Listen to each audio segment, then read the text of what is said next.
Bismillahirrahmanirrahim. Kenapa kamu nggak belanjanya di Tasik?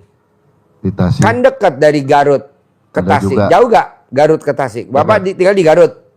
Tinggal di Garut, cuman Garut Selatan, Pak Ji. Garut Selatan tuh mana? Di daerah dekat Pamengpeuk, Bungbulang, itu Garut Selatan masuk. Paling ujung, Oh iya. ujung Garut Selatan itu. Jauh mana ke Tanah Abang sama ke Tasik Malaya? Jauh ke Tanah Abang. Jauh ke Tanah Abang. Tuh Nah, orang Tasik kan Kadang-kadang juga belajar. dagang di Tasik. pasar Tasik di Tanah Abang. Ada yang dari Tasik juga. Ya kan? Ya, tapi kalau sengajain ke Tasik kadang mahal, Pak Ji. Oh mahal. Ya, Oh kalau belanja di pasar Tanah Abang malah lebih murah. ya, soalnya kan bersaing di sana. Oh iya. Kalau kita yang datang malah dimahalin gitu. Oh iya. Tapi adalah yang dibelanjain di Tasik juga. Oh ada. Nah, itu kan dekat gitu. Terus cerita coba Pak. Ya intinya mah kalau saya tuh saya pengen maju usaha lah Pak Ji gitu. Maju doang. Ya, Maju doang. Kalau maju mah tinggal selangkah aja maju. pengen sukses Pak Ji. Ini sementara kan dagang saya boleh kata ya bukan ngeratapin ini enggak sih Pak Ji ya. Mundur lah kan gitu Pak Ji. Itu yang keduanya. Mundurnya gimana? Ya mundurnya penghasilan berkurang gitu. Itu penghasilan berkurang. Terus intinya yang kedua mungkin tadi hampir sama ibu juga. Jadi pengen lunasin utang juga Pak Ji. Ya utang yang dibikin sendiri sebenarnya sih Pak Ji. Ya iyalah. Ya, yang dibikin sendiri atau pengen lunas lah kan gitu Pak Ji. Bos, sekarang utang kita yang bikin. Pastilah udah seizin Allah. Nggak mungkin lah utang nggak seizin Allah. Nah, pengen ada untuk bayarnya lancar gitu Pak Ji. Pasti kebayar, pasti bisa kebayar. Bos, kalau gue tanya, Allah, kenapa sih tamu-tamu RDI utangnya nggak lunas-lunas? Karena dia berusaha pengen lunasin. Oh nggak boleh? Nggak boleh bos, karena ada ayatnya. Kalau kamu punya keinginan, kalau kamu punya cita-cita, kalau kamu punya impian, kamu cukup niat. Biar aku yang mewujudkan. Nah lu sih diwujud-wujudin. Janganlah, ngapain diwujud-wujudin. Niatin aja. Pasti lunas. Pasti lunas. Pasti lunas. Disebut terus Pak, disebut terus. Tapi nggak boleh diwujudin. Kalau bapak di ibu diwujudin. Dengan cara apa? Ketakutan, khawatir, was-was. Oh nggak boleh Pak Ji? Itu udah menghina Allah. Menghina Allah itu bukan menjelek-jelekan nama Allah. Tapi dengan was-was, takut, khawatir. Itu namanya menghina. Jangan takut. Pasti lunas. Pasti lunas. Pasti lunas. Pasti lunas. Pasti lunas. Pasti lunas. Jadi ayatnya bos, kalau kamu punya keinginan, kalau kamu punya impian, kalau kamu punya cita-cita, kamu cukup niat. Biar aku yang mewujudkan. Jadi yang wujudin siapa? Allah. Nyambung gak maksud gue? Gak nyambung ya? Agak blow-on dua-duanya. Ayatnya bos, kalau kamu punya keinginan utang pengen lunas, keinginan pengen punya toko, keinginan punya modal 10 miliar, itu kan keinginan, cita-cita, impian. Bapak dan ibu nggak boleh macam-macam, hanya cuma satu. Yakinin, niatin, yakinin. Pasti bisa. Kayak tadi tuh yang privat 10 juta.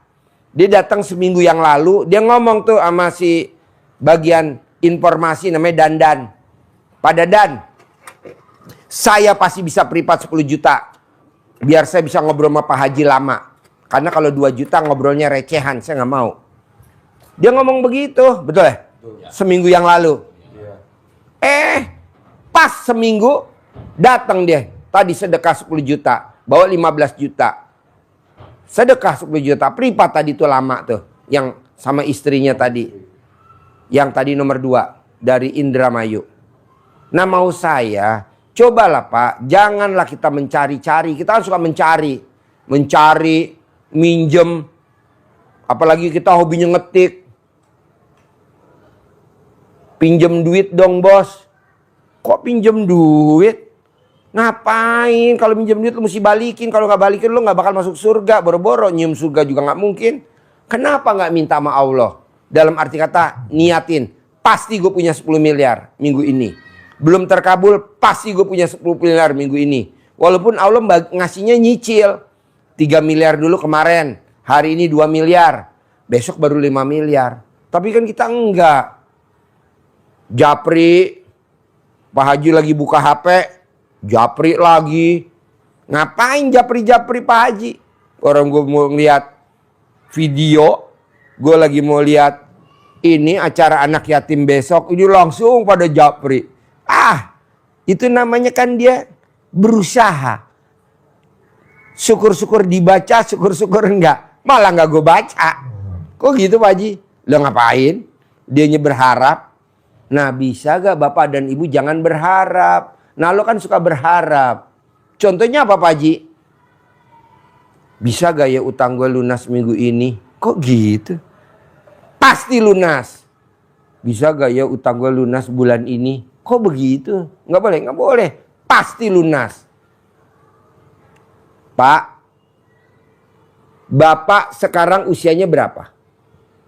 55. Mimpi gak waktu Bapak lulus SMP? SMP lulus gak? Lulus. Mimpi gak Bapak punya istri yang sekarang dampingin Bapak? Enggak. Nggak mimpi kan?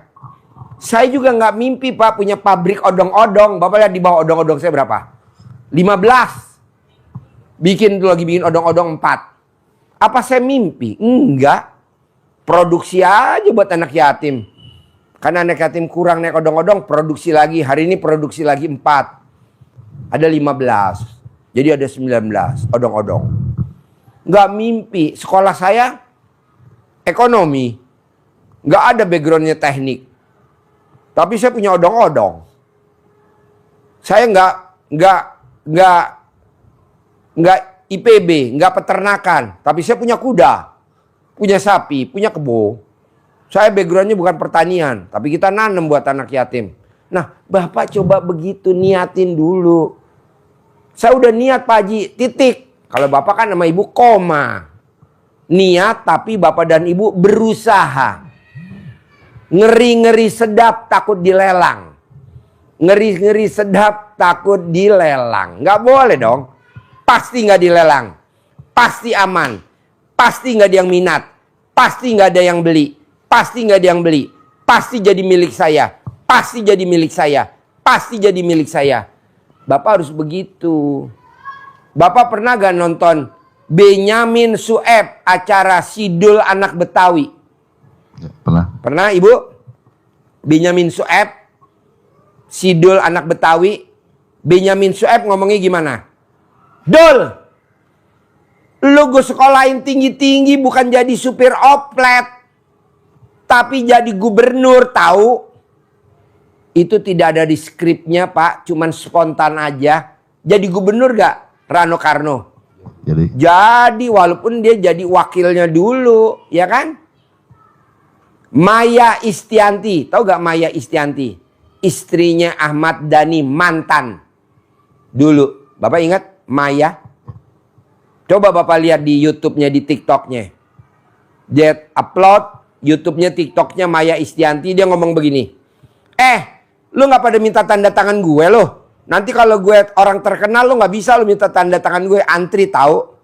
Bener. Sekarang minta tanda tangan dia gak bisa, teman-teman SMA-nya. Kenapa? Karena udah jadi artis. Dia sambil duduk selonjor ngomong begini. Besok gue pasti punya private jet. Pasti besok gue punya private jet. Pasti gue punya private jet. Punya gak dia private jet? Punya. Dengan suami yang sekarang, yang kedua. Irwan Musri. Walaupun prosesnya dia harus berantem dulu sama suami yang pertama. Cerai dulu. Dihujat dulu. Dibully dulu. Anaknya gak ada yang pro sama dia. Tapi kan sekarang dia punya private jet. Nah, coba Bapak sama Ibu sekeletuk aja ngomongnya. Tapi gak ada beban. Pasti lunas. Pasti cair 10 miliar. Pasti punya duit 10 miliar. Pasti.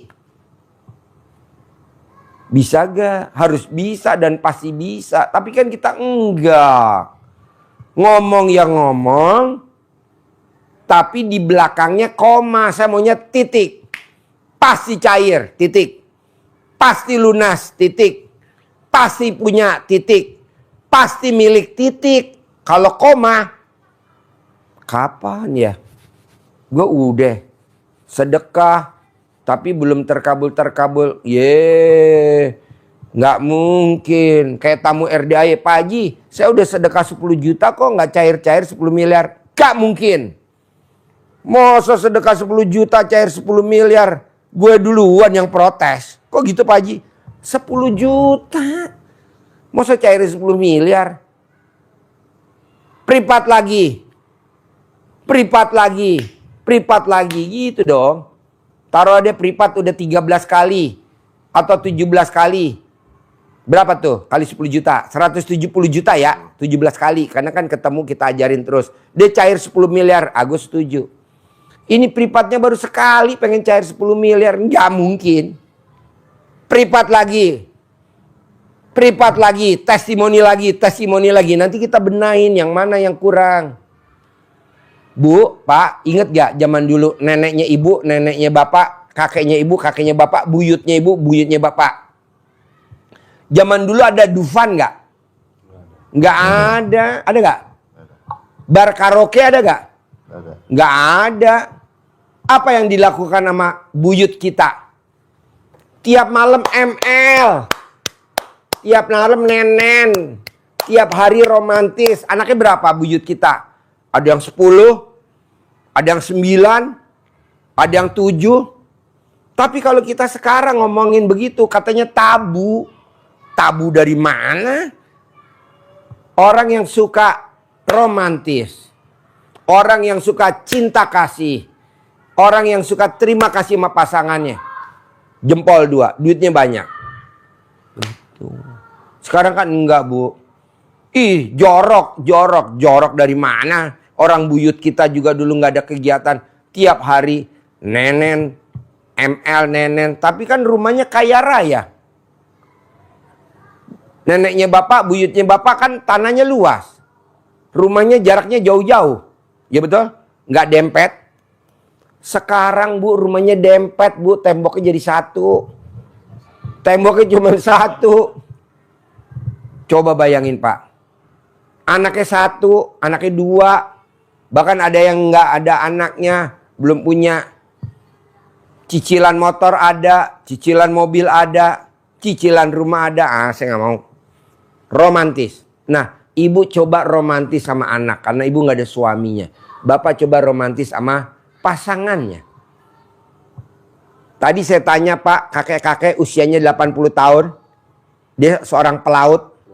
Tadi yang nomor terakhir privat 10 juta. Apa yang bikin Bapak kaya raya?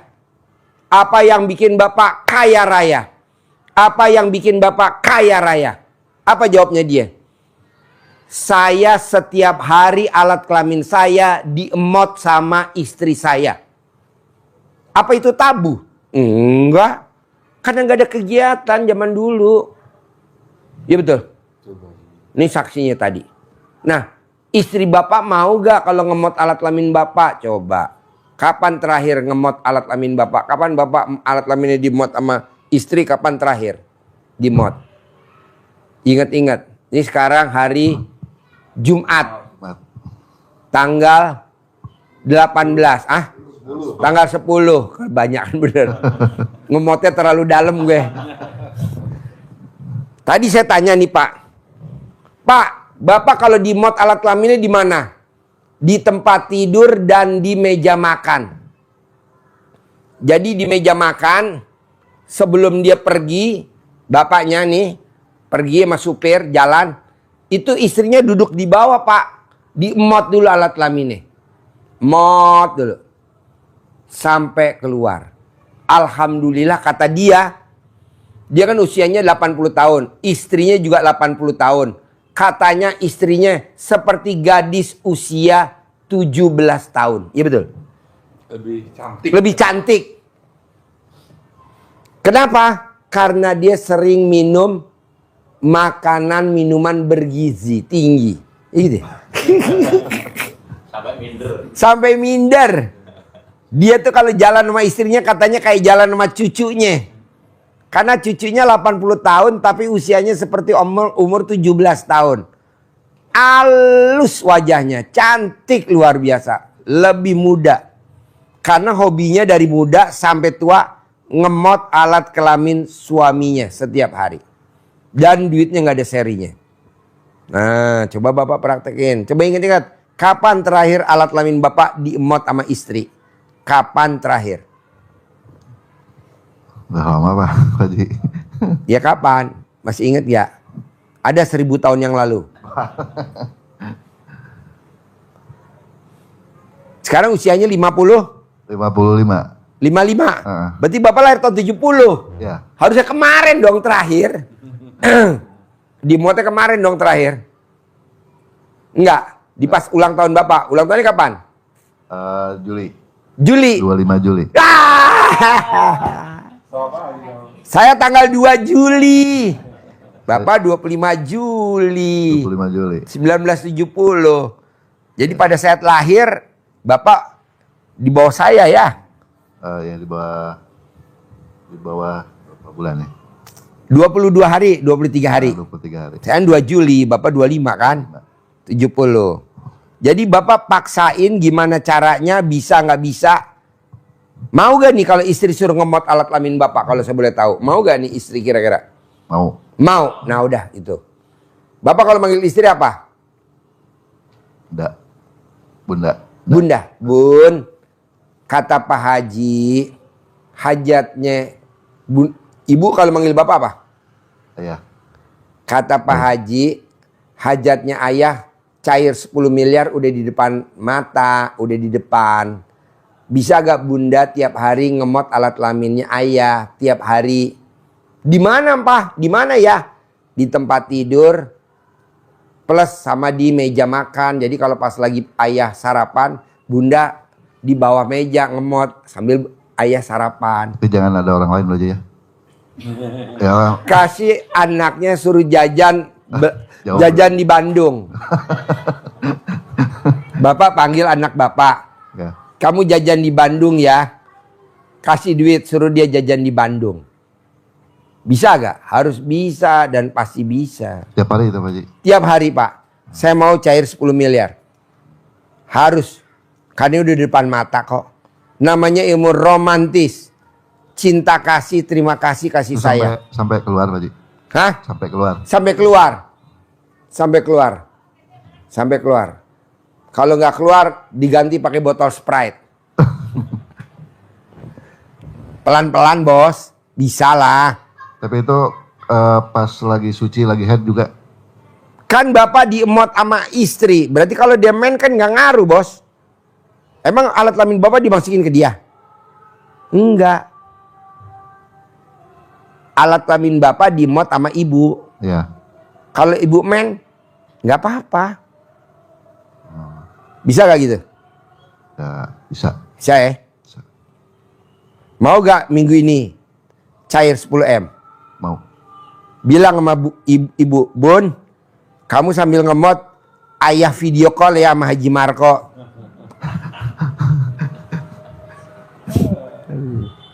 Bisa? Tapi video call betulan. Enggak. Enggak. Humor. Put, humor. Tambahin air, Put. Lo yang mau video call malah gue yang aus. Enggak, bos. Nanti lo mau cair, bos. Cair. Pelan-pelan. Kan lo belum jalanin. Ini kan ilmu baru. Selama umur lo 55 kali lo baru denger kali ngomong begini. Ya. Emang nggak ada. Adanya di zaman dulu nenek-nenek kita. Tapi kan nggak diomongin zaman dulu kan langsung praktek kalau zaman dulu. Kalau sekarang kan kita mesti kasih teori dulu. Zaman dulu langsung praktek bos. Lo lihat zaman dulu deh. Anaknya 12. Tidak punya pembantu. Tidak punya suster. Anaknya 9. Tidak ada pembantu, tidak ada suster. Tapi anaknya sukses. Anaknya sukses. Jadi presiden, jadi menteri, jadi panglima, jadi kapolri, jadi pangdam, jadi kapolda. Lo praktekin dulu. Bisa. Namanya ilmu cinta kasih, ilmu terima kasih, sama ilmu romantis. Bisa? Bisa. Ya. Kalau ibu kan gak ada suaminya, ibu gak dipraktekin ya. Nggak boleh ya. Kalau ibu mau paling mesti nyewa beruang. Pakai beruang. Nanti saya kirim Haji Marco pakai itu topeng beruang. Kedua, bos paksain bisa gak nggak boleh julid sama nggak boleh gibah. Terangin bos, nggak boleh julid sama gibah. Biar pahalanya nggak hilang. Bapak Ibu,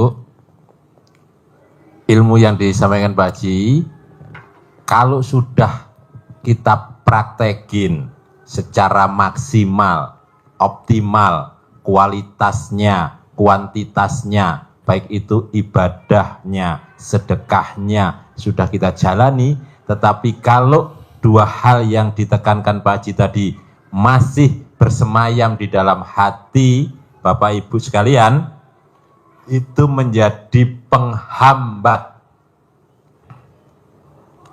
terkabulnya hajat. Maka harus disedot biar keluar penghambatnya. Ya, penghambatnya apa tadi itu katakan Pak Haji? Gibah. Apa? Ngomongin orang. Ngomong dengan istri, ngomong dengan anak bungsu tentang anak yang nomor 1, ngomong dengan istri tentang tetangga, ngomong tentang petugas bank yang mau pasang plang, itu namanya gibah. Ngomongin tentang orang lain walaupun yang diomongin benar, itu namanya gibah. Orang yang diomongin, misalnya Bapak Ibu ngobrol, ngomong-ngomong, yang diomongin siapa? Pak Haji Marco. Diomongin Haji Marco itu gini. Kadang juga benar. Tapi kalau suatu saat Pak Haji Marco dengar diomongin oleh Bapak Ibu, kira-kira Pak Haji Marco jadi marah enggak? Marah, tersinggung. Ngapain ngomong-ngomongin gue? Nah kan bener kenyataannya begitu. Iya kenyataannya itu namanya gibah. Tapi kalau di ngomongin gak bener, itu namanya fitnah. Fitnah lebih kejam daripada pembunuhan. Dari dosanya banyak, menjadi penghambat, penggugur pahala dari segala ibadah kita. Bubar pahalanya. Harusnya sudah menghantarkan hajatnya teraih di depan mata yang disampaikan Pak Haji tadi, seperti Bapak Ibu waktu kecil pernah main ular tangga. Pernah gak? Nah, mulai beranjak dari angka 1, 2, 3, 4, sudah sampai angka 97, awas ini, bahaya ini. Jangan sampai dapat angka 1. Gibah kita masuk ke ekor ular. Nyampe enggak? Enggak nyampe, turun. Balik lagi ke bawah. Seperti itu dasarnya gibah. Kata Rasulullah, seperti kita suka makan bangkai saudara kita. Lebih-lebih lagi, kenapa pahala kita habis? Karena energi negatifnya orang yang kita omongin, dosa-dosanya, energi negatifnya ketarik ke dalam diri orang yang menggibah tadi. Sementara energi positif Bapak Ibu ketarik ke orang yang diomongin, digibahin. Sehingga habis dosanya nambah, negatifnya nambah, positifnya hilang, pahalanya hilang. Jadi nggak punya kekuatan, harus dibuang jauh-jauh. Yang kedua, apa tadi? Julid. Bahasa umumnya yang mudah dipahami kita, nyinyir. Lebih mudah lagi, sinis. Julid itu gitu. Melihat orang lain baik pun, kita tetap nyinyir, tetap sinis, tetap julid. Terlihat jelek-jeleknya saja. Baik, tapi kita ungkap tentang kejelekannya. Depan rumah, tetangga, renovasi rumah. Rumahnya jadi baik. Alhamdulillah tetangga saya bisa bangun rumahnya baik, beli mobil. Tapi dalam hati mungkin nggak ngomong atau diomongkan dengan suaminya, dengan temannya, alah bangun rumah paling ya kredit, punya angsuran aja, gaya-gaya renovasi rumah, datangkan mobil baru, beli baru, paling ya nyicil. Nyinyir, julid, jelek-jeleknya yang diangkat-angkat. Ini menghapus pahala yang Bapak Ibu kerjakan tadi. Nah, yang terpenting adalah julid dan ghibahnya itu kalau sesama manusia masih manusia yang marah. Tapi julid, ghibah itu julidnya, ghibah kita tidak dengan orang lain, dengan diri sendiri juga bisa. Apa? Mengungkit-ungkit kelemahan diri sendiri. Kurang saya apa ya? Kok saya seperti ini? Itu ujungnya ngeluh, sedih, murung, jengkel. Semua sifat itu akhirnya ujungnya mukanya suntuk. Kesimpulan dari julid, sinis, nyinyir itu adalah orang itu sedih melihat orang lain senang, tetapi dia menjadi senang, gembira melihat orang lain sedih. SMS. SMS. Senang melihat orang sedih, sedih melihat orang senang. Nyambung nggak Bu? Nyambung nggak Pak? Ya? Jadi nyambung ya. Sifat ini jangan ada. Nah, yang berbahaya lagi yang ditekankan Pak Haji adalah ghibah, nyinyir, julid kita tidak sekedar kepada manusia, tidak sekedar kepada orang lain, tetapi kita julid, ghibahnya kepada Allah. Ngobrolnya dengan diri sendiri, tetapi menyalah-nyalahkan Allah. Allah gimana sih Allah ini?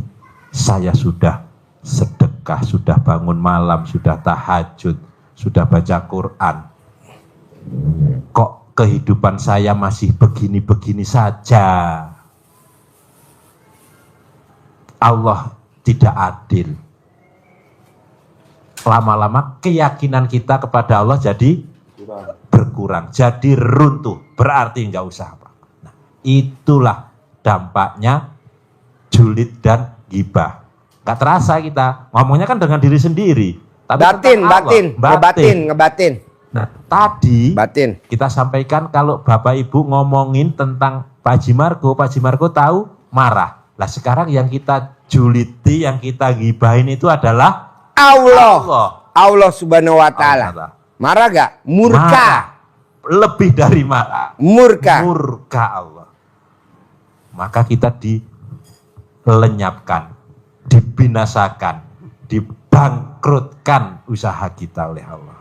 Karena nyinyir kita, julid kita, ghibah kita dengan diri sendiri, tetapi ghibahin dan menjuliti Allah. Itu yang harus dibuang jauh-jauh.